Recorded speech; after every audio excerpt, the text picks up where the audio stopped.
Hey, what's up guys? Welcome back. Helen here with Droid Life. So I've got in front of me today a phone that is really exciting. At least on a personal level, it's exciting. And those of you who know what this is already are probably excited as well.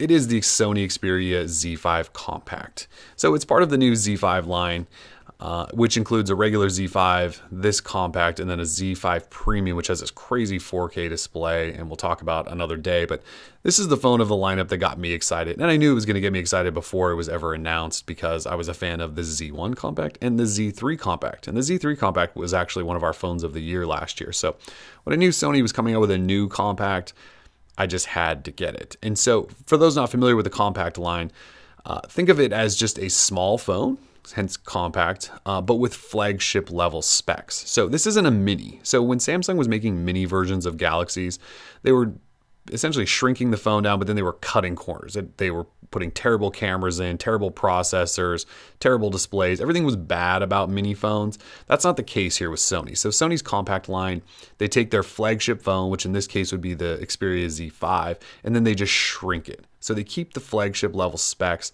and then shrink it down into a phone that, well, for people like me who like smaller phones, we get to have a small phone that doesn't suck. So it's now in-house. I actually picked up two of these. I got a black one for myself and a coral version for my wife because she's also a huge fan of this line of phones.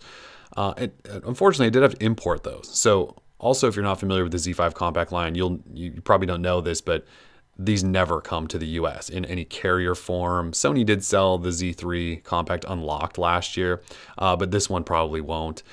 That won't happen. So you do have to import these, and so they can be a little expensive, but trust me, they almost always are worth it. So I'm excited to give this thing some run and really put it through some tests and decide if it's a phone that's as good as the compact phones in the past. So anyways, with this video, I just wanted to kind of give you another overview of it, some first impressions, just show it in hand, and then we'll move on to the review process. Unboxing wise, I didn't really want to do one because there isn't much in here. They do give you screen protectors, which I wouldn't advise using.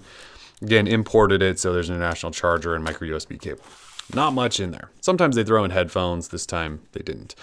So as a recap, though, of specs, you are looking at, well, the one downside I would argue is this 4.6-inch display. So small display, and it's at 720p. So it's not even full HD 1080p. So that could turn a number of people off. Again, I've used the past two versions, which also had 720p displays, and I had zero complaints. They still look nice. You know, on battery life, that's also a good thing at 720p. So they do have Snapdragon 810 processor inside. So that's the new high-end Qualcomm chipset that everyone else is using. So again, they didn't cut there. They're using the highest end Qualcomm processor available.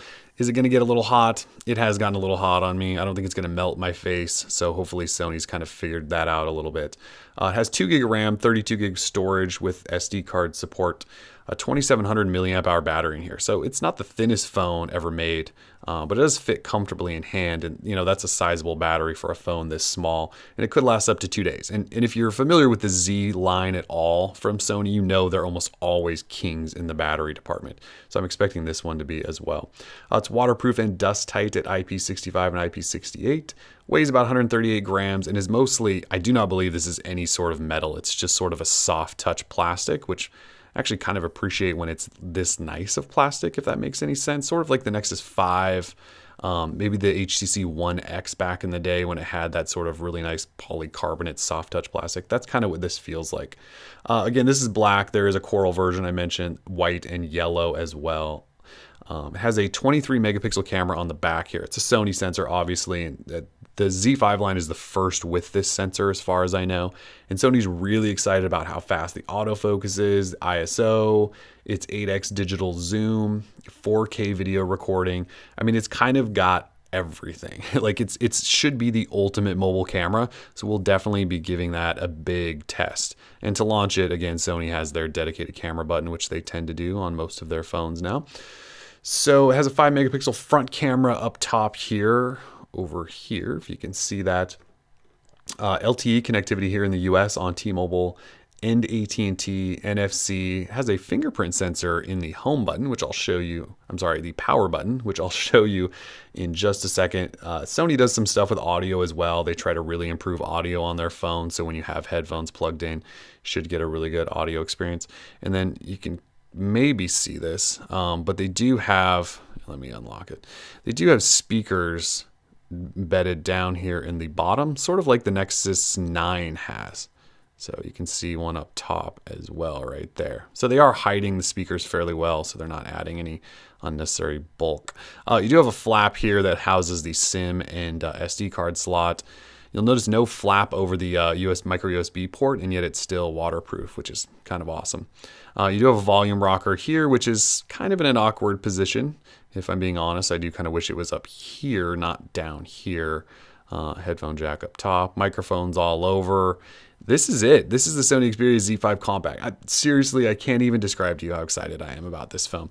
So, oh, you'll notice there, let's talk about this fingerprint scanner. So I just actually wrote a post about how impressed I am with this and also the rear placement that we're gonna see on the Nexus phones, but you'll watch, so I'll just show you. So this is locked. So if I just put my thumb over that, it unlocks. And so it's in a position where you just touch and hold and leave your thumb there and it unlocks. And I haven't had it error out once yet. And I've probably done this at least 100 times by now. So it's fast. You wake your phone and put your thumb there and it just works. It seems to be a really, really great position where you would just naturally put your hand. So there's that. You know, it's Sony's UI, which isn't terrible anymore. And it's actually improved quite a bit. And they've actually toned it down a ton so that it actually looks quite like stock Android now.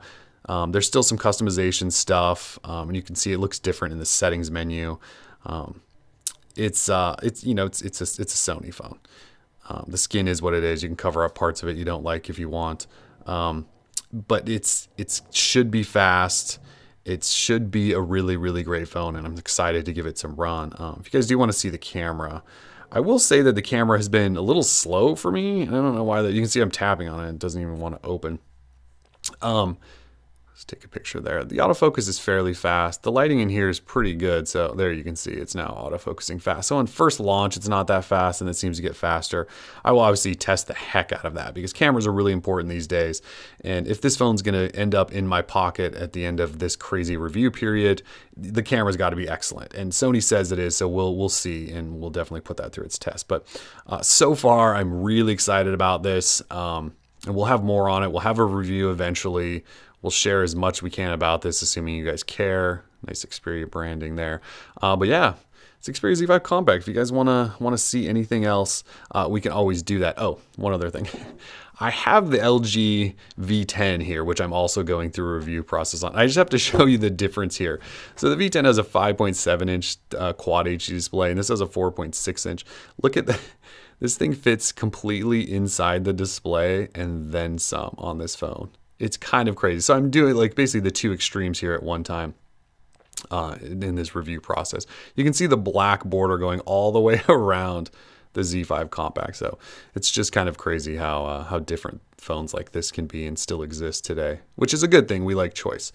Anyways, just had to show you that. So Z5 Compact in-house. If you guys want us to test anything in particular, we can certainly do that. Look for review soon. I can't put any guarantees on a date there. We just got a lot going on, but really excited for this. So if you guys have comments or questions, again, let us know. We're Droid Life. Peace.